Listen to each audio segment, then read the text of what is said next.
Crime petrol के आज के बुलेटिन में आपका स्वागत है। नमस्कार, मैं हूं दिलीप सिंह राठौड़ और आपके सामने हाजिर हूं कुछ बड़ी खबरों के साथ।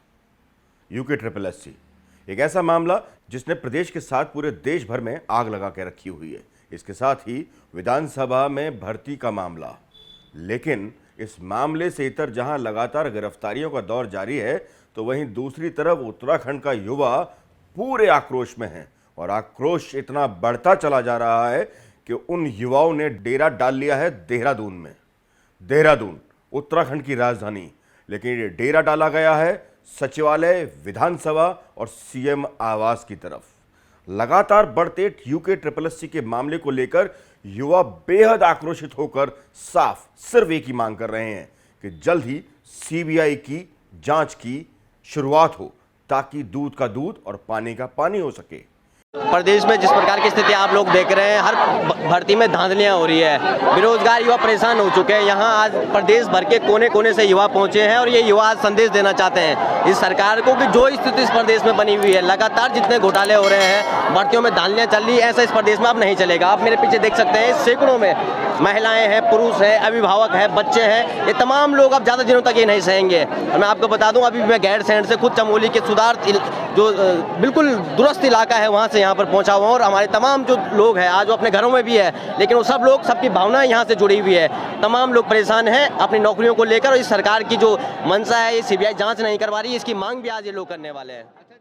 जहां प्रदेश के युवाओं के बीच में रोष बढ़ता जा रहा है, तो वहीं दूसरी तरफ सीबीआई की जांच को लेकर धामी सरकार की मुश्किलें भी बढ़ती जा रही हैं। माना यह भी जा रहा है कि धामी सरकार अब जल्द ही सीबीआई को लेकर कोई फैसला कर सकती है, ताकि ये जांच सीबीआई की तरफ ट्रांसफर की जा सके। पूरे देश में लगभग 50 से ज्यादा ठिकानों पर इनकम टैक्स की रेड चल रही है।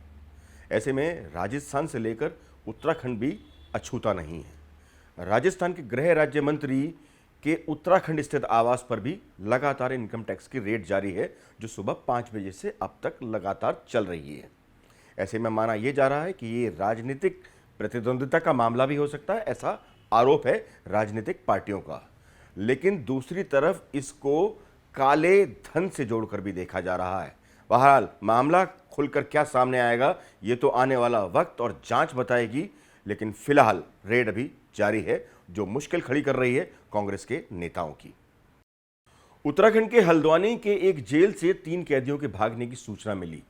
हालांकि पुलिस की मुस्तैदी की वजह से उन कैदियों को पकड़ तो लिया गया, लेकिन एक सवाल और भी खड़ा होता है कि पुलिस ने यहां तो मुस्तैदी दिखा दी, लेकिन जिस जेल की क्षमता ही नहीं है, उस जेल में 3 गुना से अधिक कैदी क्यों बंद किए गए हैं। 1700 से अधिक कैदी इस जेल में बंद हैं, जो हल्द्वानी की जेल कही जाती है। ऐसे में सरकार को ये सोचने की ज़रूरत है और बाकायदा इस पर कदम उठाने की ज़रूरत है कि या तो वो अपने बंदी रक्षकों की संख्या को बढ़ाए या फिर कहीं इन कैदियों का स्थानांतरण करे, ताकि आने वाले वक्त में किसी बड़ी मुश्किल का सामना जेल प्रशासन को न करना पड़े।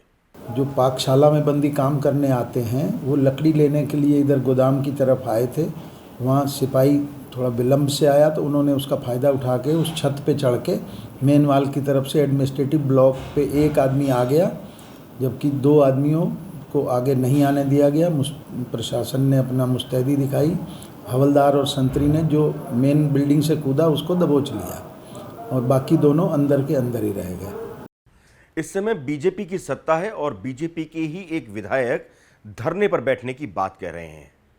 मामले को जानने की जरूरत शुरुआत से है। मामला स्मार्ट सिटी को लेकर है, जब प्रधानमंत्री नरेंद्र मोदी ने 100 स्मार्ट सिटी के नाम की घोषणा की थी, जिसमें देहरादून भी एक था। लेकिन हालात स्मार्ट सिटी को लेकर काम करने वालों के इतने खराब हो गए कि खुद भाजपा विधायक को ही सामने आना पड़ा। खोखली सड़कें और लगातार बद से बदतर होती चली जा रही देहरादून की स्थिति को देखकर विधायक इतने क्षुब्ध हो गए कि अपनी ही सरकार के खिलाफ, अपने ही डीएम और अपने ही सीईओ के खिलाफ धरने पर बैठने की बात कर रहे हैं। स्मार्ट सिटी की जो बुनियाद पहले पड़ी है, जो फाउंडेशन पहले इन लोगों ने डाली है, वही फाउंडेशन ठीक नहीं पड़ पाई। और जब फाउंडेशन ठीक नहीं होती तो भवन कैसे टिक पाएगा। ये स्थिति को बार बार हम उनको अवगत करवा रहे हैं कि स्मार्ट सिटी का काम जिस तीव्र गति से होना चाहिए था और जिस टेक्नोलॉजी के इस्तेमाल के तहत होना चाहिए था वो नहीं हो पा रहा है, और इसीलिए बहुत ज़्यादा अड़चनें आ रही है। ड्रेनेज सिस्टम चौपट है। आज की स्थिति में अगर पानी आता है तो शहर में कहीं सीधे डूबने के कगार में है। ये स्थितियां हो जाती है, गाड़ी तैरती है। चाहे आप प्रिंस चौक में जाइए, चाहे आप यहीं पे जो हमारा दर्शन लाल चौराहा है वहाँ पे जाइए कि बरसात के दिनों में कैसी हालत होती है। इनको कह करके हम लोग थक गए हैं। आखिरकार करेंगे क्या? आखिरकार हम जनता के लोग हैं और अधिकारी भी उनकी क्वालिफिकेशन के अनुसार उनको जनता की सेवा के लिए बनाया गया। फिर ऐसी व्यवस्था क्यों जो एक दूसरे के लिए सम्मान में ठेस पहुंचे? तो इसलिए मैंने अपनी बात को कहा, प्रमुखता से कहा कि यदि अब भी नहीं सुधरेंगे तो हम जनता के साथ हैं, और जनता और हम धरने पे भी बैठना पड़े तो कोई दिक्कत नहीं है। और हमारे पास है ही क्या? हमारे पास कुछ नहीं। हम लिख लिख के भी थक गए, अवगत भी कराते रहते हैं। समय समय पे समीक्षा बैठक होती है, एडवाइजर कमेटी की बैठक होती है, उसमें भी कहते हैं, उसके बाद भी इनके कानों में जूं तक नहीं रही।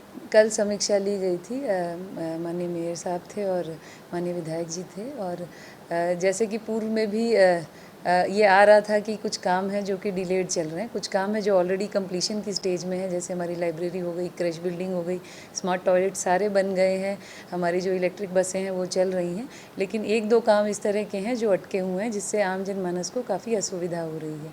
उसी एक क्रम में कल जो बैठक हुई थी, क्योंकि बरसात का सीज़न है, हमने सर से भी टाइम मांगा था कि जैसे ये बरसात थोड़ी कम होती है तो हम अकॉर्डिंगली जितने भी हमारे रोड्स पे गड्ढे हैं या जो भी असुविधा लोगों को हो रही है उसका समाधान तत्काल कर देंगे। ये एक कड़वी सच्चाई के तौर पर सरकार को समझने की ज़रूरत है कि कहीं ना कहीं कुछ गड़बड़ तो ज़रूर है, और ख़ासकर तब जब कार्यदायी संस्था को ही हटाना पड़ जाए जो स्मार्ट सिटी का काम देख रही है।